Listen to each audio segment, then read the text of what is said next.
Good Thursday to you, everybody in COM 710. Welcome to week, boom, bam, just one finger, 11, week 11. Hey, first and foremost, I am so sorry for the delay in posting this video to you. It has been a long week. I am not feeling terribly well, so if it sounds like, my eyes maybe look a little puffy, it's because I don't feel well, so I don't sound well, and my eyes are a little puffy. Got a bit of a cold. But we press on, all right, and that's just what we do. And in order to do that, we get a little coffee from the Craving. What do we got up here from the Craving Wilderness Cup? I think I got this at the Natural History Museum in Denver, Colorado, if memory serves. But all the same, there. Now I am your sufficiently caffeinated communication instructor. Let's take a look at week 10, back what you did. But before we do, let's take a look at, let's go over just a couple of things for this week. Your second class presentation is due tomorrow. That is the 24th. So go ahead and upload that. And if you go over to the assignment folder, you'll find the usual. That is the upload box. I think it's, what is it here? It's like third down from the top or something like that. So just upload it right there. Okay. And, this one's not a chapter. This one's really of your own choosing. Religious media organization or entity of some kind, whatever you like. All right. You get to pick. I'm looking forward to it. Right. We'll whip those around and have them back to you within a week. Secondly, per my announcement, back just a little bit ago, this Saturday at 9 a.m., I know it's early, Eastern Daylight Time, we are going to have a writing workshop. Now, you know what I think I'll do? I'll post the link in an announcement, and we're going to use Google Meet. We'll use Google Meet to come together. The workshop will not run longer than an hour, okay? And in it, what I'm going to do is I'll go over some best practices for writing in general, and then best practices for writing academic papers. We'll do that for, 30, 40 minutes, and then we'll turn it over to you to ask questions. So watch for the announcement and watch for the link. I know there were a number of you who expressed an interest in doing that, and I'm happy to do it. Let's, use that time to produce the best work that we can as we write our papers this semester. Okay. All right. Let's take a look back at week 10, question and answer. We're continuing our consideration of international religious media. And, insofar as the West is grounded in Judeo-Christian beliefs, it's not a surprise that major trends in these religions, Christianity in particular, sort of emanate out from the West. And in the 20th and 21st century, at least thus far, the central cultural, economic, military force has been the United States.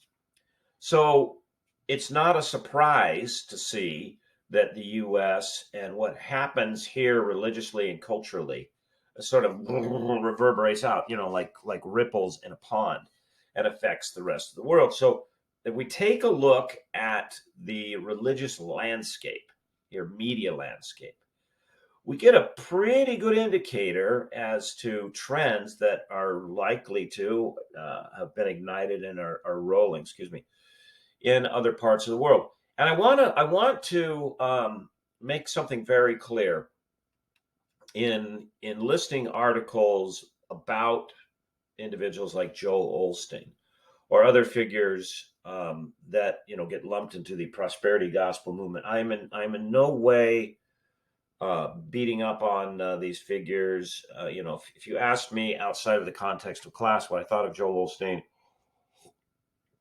I'd give you a candid assessment. I've never met the man personally, so it's not a personal assessment.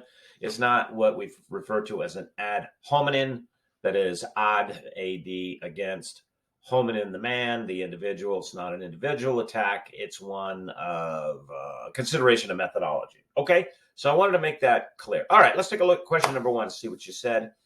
Consider Monday's context review of Joel Osteen's work. In your opinion, are Peter, that's Peter Monday, I just use the first name instead of the last name. Conclusions evidence-based? Are they informative? Are they unbiased? Okay, because maybe somebody, now remember, what I want you to do is to be critical of what you read and of who says what, even if it's in print. Okay, so maybe somebody doesn't like Joel Osteen and he writes a review of Joel Osteen's ministry and his books. All right, so when when you find a source, look first and foremost for the methodology. How do they go about what they do? Make sure that's sound, and then look around for bias. Do they have an axe to grind? So that's what I'd like you to do when you look at the sources. Okay, let's see what you said. Shonda, I like what you're doing here. Let's take a look. Since we are discussing Joel Osteen and reading the articles, I believe Pete, now we've reduced it to Pete, for among his friends, has evidence-based information based on Joel's prosperity preaching, I think you mean. If I did not know Joel and heard of him for the first time, I would think he has a secular mindset regarding prosperity. I would also think that Joel equates having a luxurious house, cars, careers, all with signs that God is with the believer.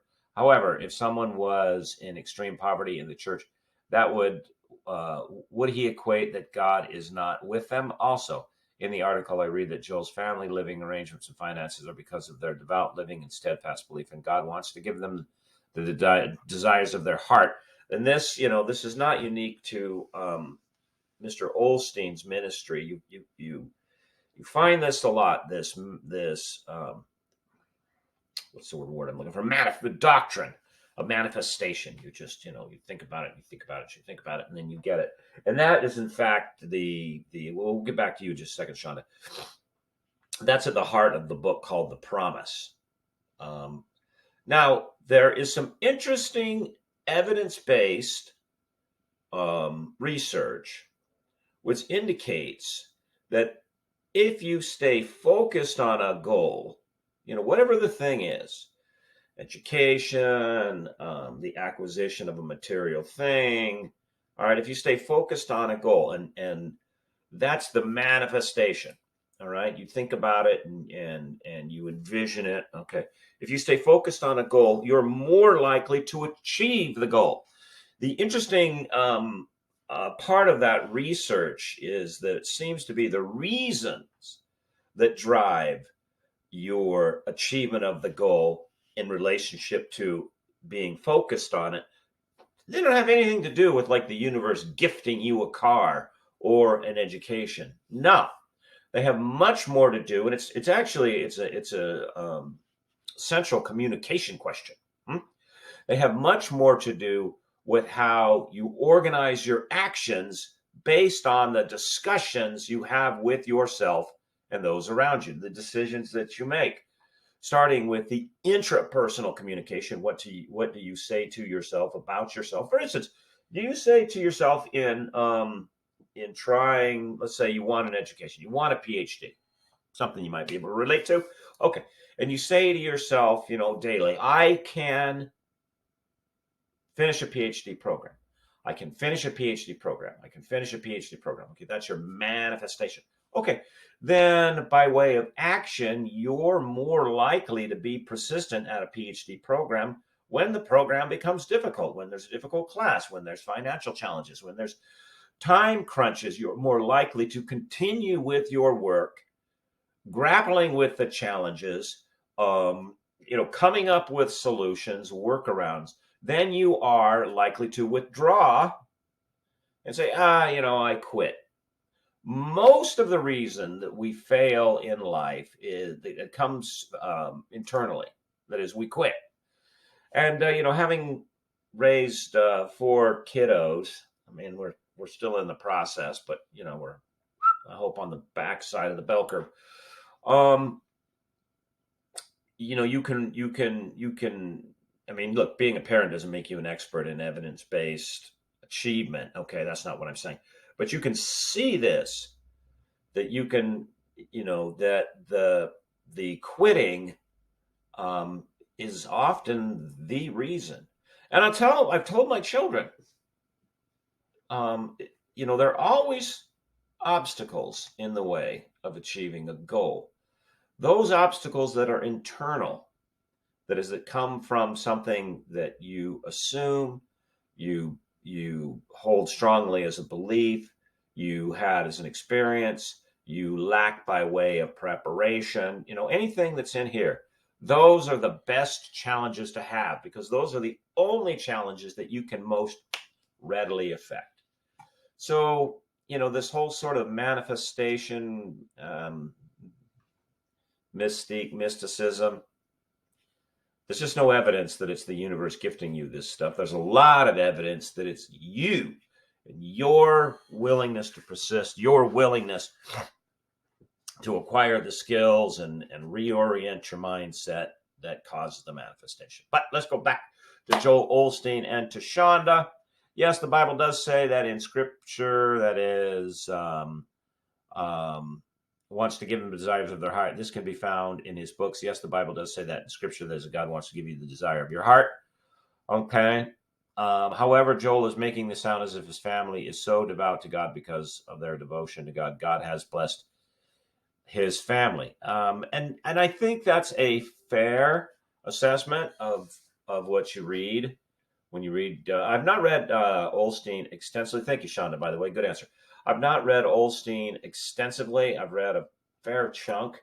I think that is a that's a fair assessment. Okay, question number 2. Woodbridge gives a number of underlying reasons for the spread of the prosperity gospel. We'll just say PG. Which of these, in your opinion, helps best explain the spread of the prosperity gospel to countries in Africa? Marquette, let's take you. I think you did a good job here. Prosperity gospel is a fast-spreading feature of Pentecostal Christianity across Africa, especially in the towns. Preachers would teach that God will supply the material needs of believers who have enough faith, money, jobs, car, house, success in business, and even a spouse. The standard phrase is that God will meet you at the point of your need. Prosperity is connected to one's faith shown in giving generosity to God or planting the seed. The preacher also emphasizes motivation and entrepreneurship. A religion of success must surely be attractive in a materialistic consumer society, which is true. Now, look, let me say this as a caveat. Africa is a continent and a very, very big one. I have not been everywhere on the continent. It's that would be a lifetime and another lifetime. Okay, but I have worked in all regions of the continent. I've worked in the north, I've worked in the east, I've worked in the west, I've worked in the central region, I've worked in the southern region. So I've worked in a lot of different regions in the continent, and the cultures are not uniform. So be careful, when you talk about this, or if it comes to it, if you're writing a PhD qualifying exam, be careful not to treat Africa as if it's a monolith, because it is not. But anyway, okay. Religious success must surely be attractive materials to consumer society. And the reason actually I stopped there is that in a number of the countries that I've been in Africa, this is true. There is a prevalence of consumerism where the impoverished majority are deeply frustrated. Prosperity gospel echoes African spirituality. In African traditional religion, Creator God is the source of all blessings, including wealth, health, children, good harvest, and peace. African Christians, therefore, should not find it strange to seek material success from God, especially in the face of widespread poverty, inequality, bad governance, man-made and natural calamities. Okay, great answer. And to that portion of your answer in which you say traditional religions found on the continent of Africa, this is very much a factor, very, very prevalent. For instance, throughout East Africa, well, I should say both East and West, West too. There is still, although the areas are either thoroughly Christianized or Islamicized, that is either Christian or Muslim.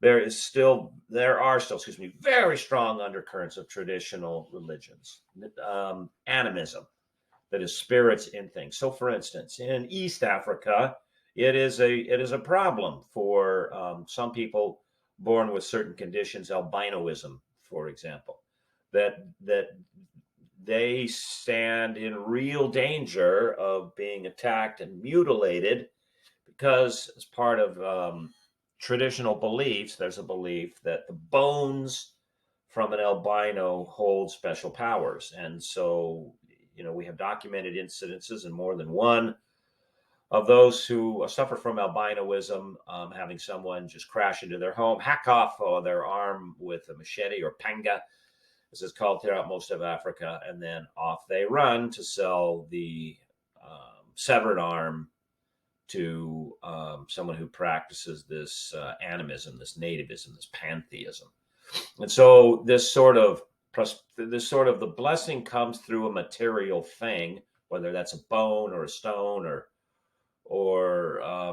whatever, is very, very much part of the theological landscape. Okay, it's just the way it is. All right, question number 3. Why, according to Atherstone, is the prosperity gospel spreading throughout the continent of Africa? In your opinion, should anything be done about it? And yes, some of you are like, oh, didn't you ask this question? Or question number 2, no. It's sort of, because question number 2, we looked at, prosperity gospel in its origins, and then what do you think might make it attractive? Question number 3, we're looking at specific reasons that it is spreading. Okay. Excuse me. Valeria, I like what you're doing here. According to Atherstone, prosperity gospel is spreading throughout the continent of Africa because of the following reasons. Prosperity gospel leaders pay, excuse me, for their shows to be televised in Africa, and that's true. They're huge, and because they are leaders of global Christianity, Africans will follow them. Prosperity gospel leaders frequently visit Africa and bring with them their books that they have written. When they do not visit, they use prevalent communication media in Africa, radio and television, to propagate their prosperity gospel. And this is also true. What if I have it close by somewhere? There's for those who want to work in the business, in fact, I think I do have it close by. Excuse me, I'm just going to scoot off camera here for a second. Those who want to work in the business of dealing with and alleviating material poverty, especially in the developing world, let me recommend highly this book. Okay, When Helping Hurts, and it's by Steve Corbett, Corbett.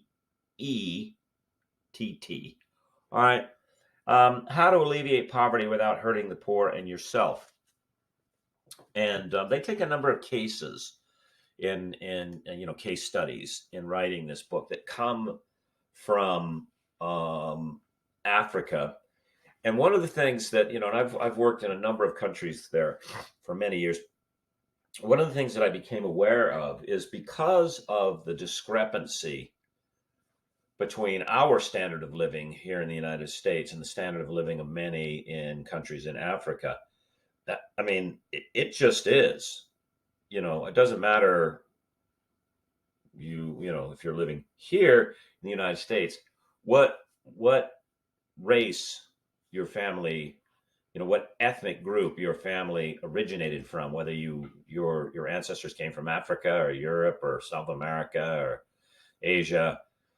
You step off a plane as an American in a country in Africa, and especially in an area that's impoverished. So you're there to do some not-for-profit work, and bam, you are like a demigod.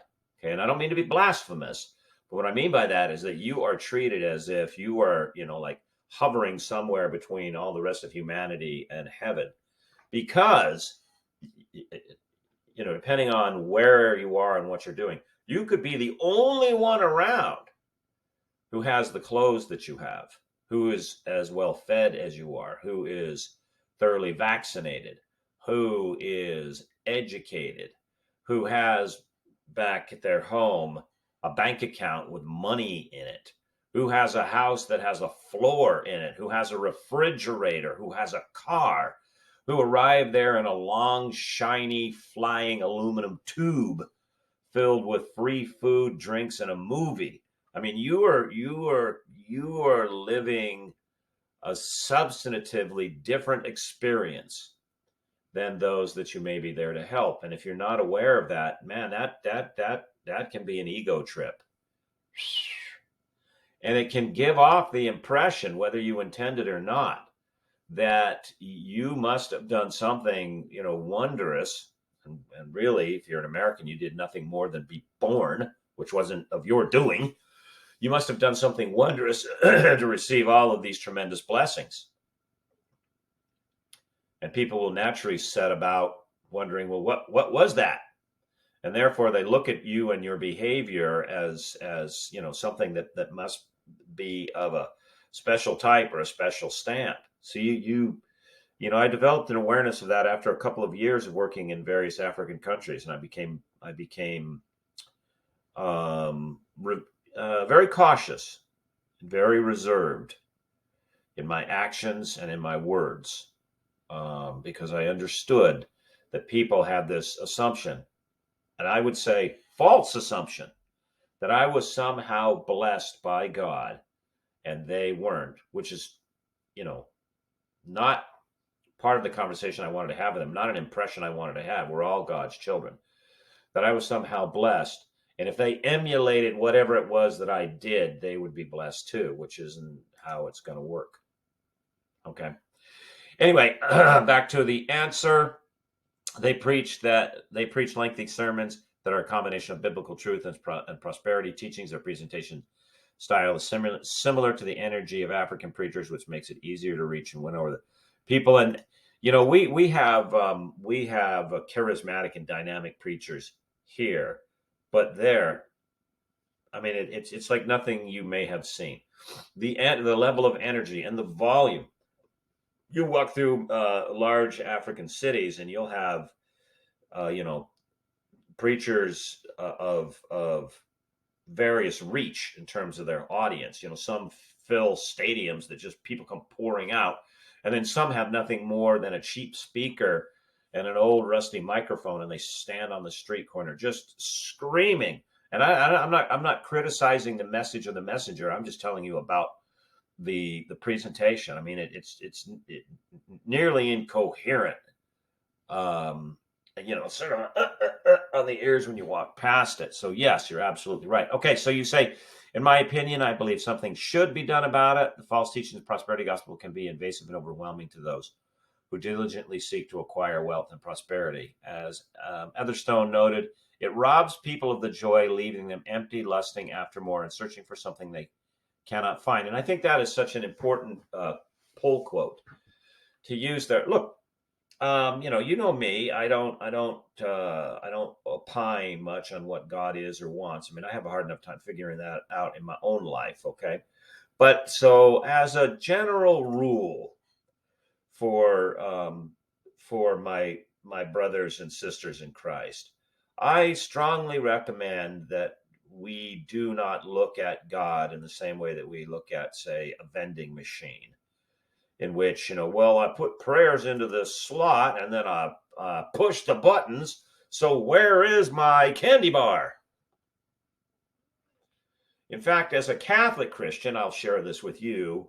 The fundamental orientation is that prayer doesn't change God.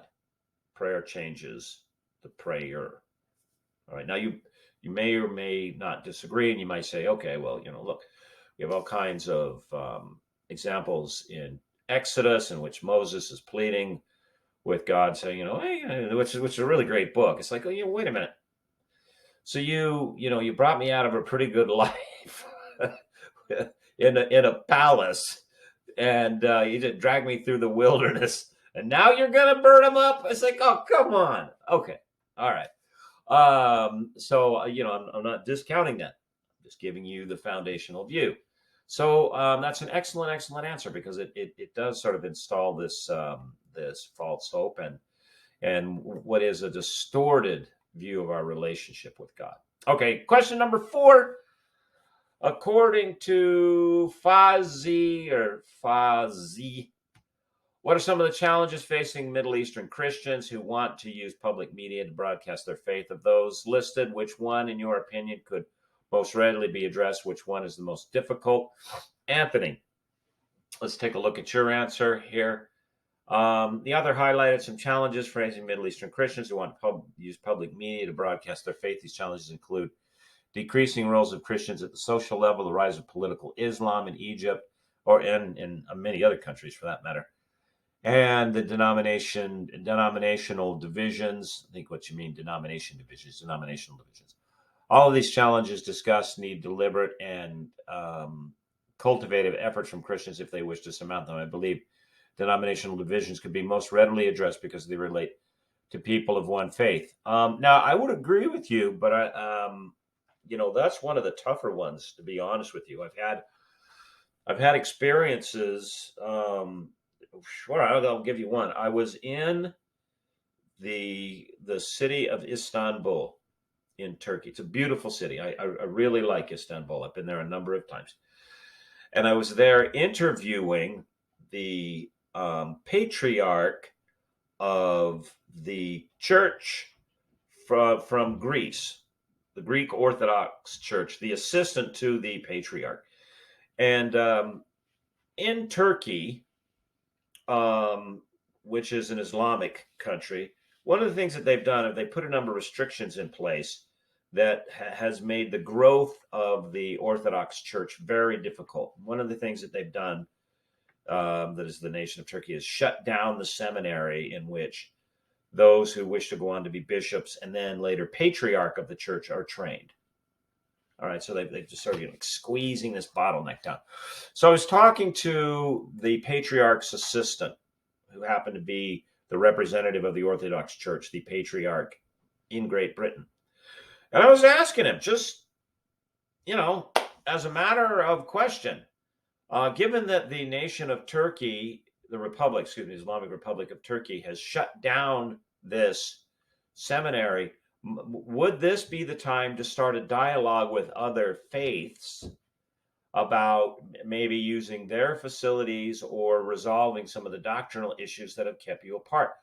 Now, this guy was like 75 or something, and I thought he was going to throw me off the balcony of the Istanbul Hilton where I was interviewing him. He became so furious. I mean, he ended the interview right there. It was a catastrophe for me. I was working for a large newspaper in the United States, and he just pounded the railing, and he stood up and he said, "We will never compromise on these essential points of our belief." It's like, whoa.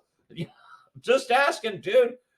So denominational differences, you're right, but those can be very, very tricky.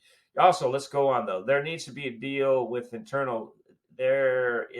to deal with internal crisis before facing external problems. Mark 3:25. You're absolutely right. If the house is divided against itself, it cannot stand. Regarding the use of public media for faith broadcasts, which can achieve unity, I align with the author's argument that if Christians want to ensure a positive coexistence, they have to introduce a model of dialogue on their media and encourage Islamic media to follow in a similar path. And and there have been efforts in this. That's a good point. That I've worked with Christian media in places like Egypt, and since they're banned from what we would call big media or legacy media or whatever the term du jour is, they've turned to the internet. And they've created programs in which they do have dialogue between young Christians and young Muslims who seem more willing to sit down and discuss. But they made it very clear to me when I was in Cairo that they've had to do this quietly because older Christians and older Muslims who do not approve take action against them. Anything from sabotaging their facilities to having them arrested and jailed on whatever charge. So it is going on, but it's a dicey bit. Okay, the rise of political Islam is most difficult to address in the Middle East, and this is true. I spent a lot of time in Iraq and Syria during the war with the Islamic State, and I can tell you, very difficult, very difficult. The region is firmly established as a Muslim region with Islamic religion standards holding sway over most activities. This is also true. It will be difficult for Christians to break the Islamic grip. The world witnessed just how the U.S. fought and lost the battle with ISIS by withdrawing from Iraq in 2021. And all good points, all good and true. And unfortunately, the way that Christians have dealt with violent Islamists is they leave. So prior to, and I'm not. It's a tricky causation here. Prior to the U.S. invasion of Iraq, the first time under George W. Bush, there were about 1.5 million Christians in Iraq. By the conclusion of the presidency of Barack Obama, there were about 250,000. They just left, and because people are people, and they run and fear for their lives, and they're tired of being kidnapped and blown up and beheaded and terrorized, and they just take off. So where have they gone? Many of them have gone to countries in Europe, Australia, Canada. Some of them have just pushed out into the region, settled in countries in which there's a little more by way of a tolerance, like Jordan, okay, or in Turkey. And that's how it's gone. Okay, everybody, good stuff again. I apologize for the delay. I will send out probably, watch for it Friday. I'll send out the link for the writing workshop for this Saturday at 9 a.m. Eastern Daylight Time. So for those of you who want to participate, click on in. Love to have you. Okay. And until then, remember, I'm often thinking about you. I know the number of you are going through some choppy waters here, and I am praying for you. Okay, as I do for everybody in the class. I don't know all of you. I've gotten a chance to speak with a number of you by phone, but I think I got a feel for who you are by reading all of your stuff week after week. Okay, so take care, everyone. For those in the writing workshop, I'll see you on Saturday. For everybody else, I'll see you on Blackboard. God bless. Bye-bye.